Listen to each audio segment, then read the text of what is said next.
You've heard it before, right? The classic tech story that starts in a garage. But this one, well, this one didn't just become a big company. It became a global empire that completely changed how we live, how we shop, you name it. So today, we're going to break down the absolutely wild story of Amazon, from its kind of weird beginnings all the way to world domination. All right, first up, a little bit of crazy trivia for you. Amazon was almost not called Amazon. The original name was Cadabra Inc. You know, like abracadabra. Kind of clever, I guess. Well, maybe not so much, because when Jeff Bezos' lawyer heard it over the phone, he thought he said cadaver. Yeah, cadaver. Not exactly the vibe you want for your new company. So you can bet they changed that name real quick. Talk about dodging a bullet.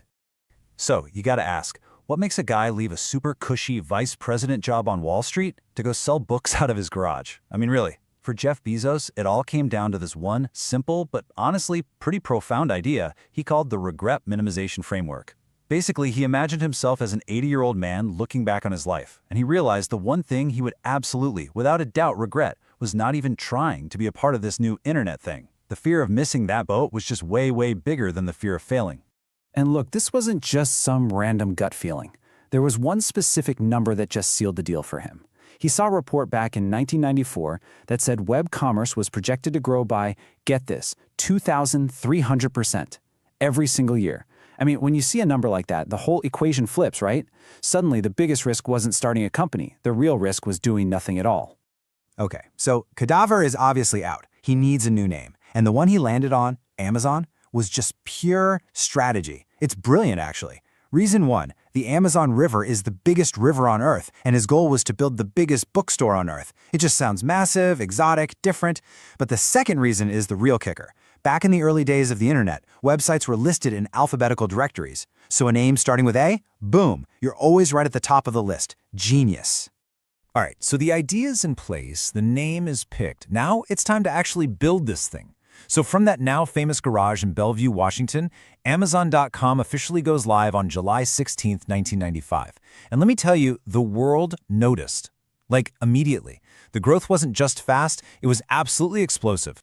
Those first few years were just a total whirlwind. I mean, think about the timeline. They sell their very first book in 95. Just 2 years later, they're a public company on the stock market.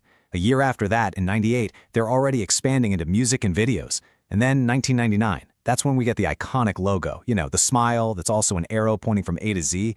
And that wasn't just a clever design. It was a statement. It was them telling the world, we're coming for everything. And the speed of that early growth, it's just mind-blowing. Seriously, try to picture this.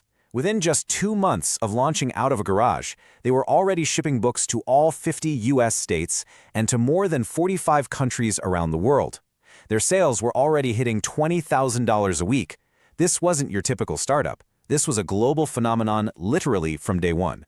Now, for years, Amazon drove Wall Street absolutely nuts. They just kept reinvesting every single penny back into the business, never showing a profit. Then, the dot-com bubble burst, and it wiped out so many tech companies. But somehow, Amazon survived. They held on. And then, in the fourth quarter of 2001, it finally happened.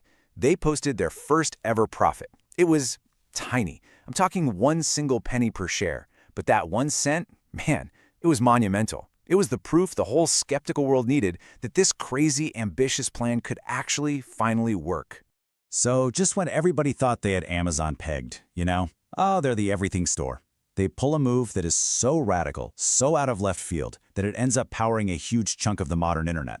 This wasn't just about launching a new product. This was a complete and total change in direction. I mean, it really does sound like a riddle, doesn't it? How does an online bookstore end up becoming the actual backbone for giants like Netflix, Reddit, and countless others? Well, the answer lies in a single move that would completely redefine what Amazon even was. And the answer is Amazon Web Services, or as we all know it, AWS. Launched back in 2006, it came from this simple but absolutely genius realization inside Amazon. They were like, hey, we've built this incredible world-class computing infrastructure for ourselves. What if we just started renting it out to other people? And what started as kind of a side hustle quickly became the company's real profit engine. It was the cash cow that funded everything else. Seriously, that mid-2000s period was just an unbelievable run of innovation for them. In just 3 short years, they launched 3 things that would literally change the game. In 2005, you get Prime, which completely redefined customer loyalty. In 2006, there's AWS, which redefined the internet itself.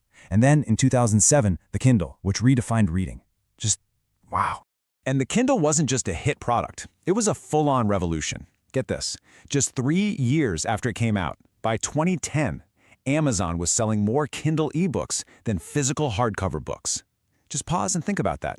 The company that was built from the ground up on selling physical books just willingly disrupted its own core business because it wanted to own the future of reading.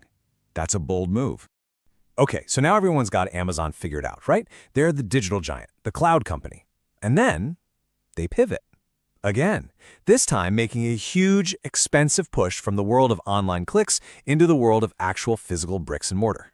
And nothing screamed, "We are dead serious about this," louder than when they bought Whole Foods in 2017. The price tag? A jaw-dropping $13.7 billion.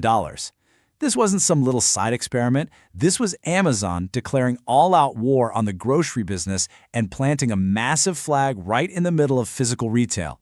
But they weren't content just buying stores. They started building their own, and they infused them with that classic Amazon tech DNA.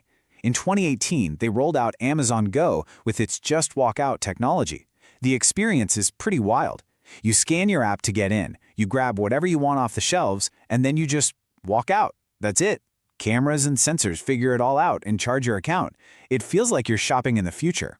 And of course, a huge part of the Amazon playbook has always been this. When you want to enter a new territory, you just buy it. The pattern is super clear when you look at their history. They bought Zappos to get a bigger foothold in e-commerce. They bought Twitch to dominate game streaming. And more recently, they bought the legendary MGM movie studio for over $8 billion to supercharge Prime Video. So, that all brings us pretty much to today. After all this insane, relentless growth, what exactly is the Amazon empire now? And maybe the bigger question is, where on earth could it possibly go from here? I mean, the scale of it all today is just, it's really hard to wrap your head around. Think about the journey. It went from basically a one-man show in a garage back in 1994 to a global behemoth with more than 1 million warehouse employees by 2023. The word astronomical doesn't even feel big enough. And the Amazon of the 2020s is really a company of contrasts. On one hand, you see them making these massive bets on the future, right? Buying MGM, pouring billions into AI startups, even testing out actual humanoid robots in their warehouses. But then on the other hand, you see the very real growing pains of being this massive, like laying off more than 27,000 corporate staff in 2023. It's a balancing act. Which leaves us with one last question to chew on. That original logo, the one with the smile, it was a promise to sell everything from A to Z.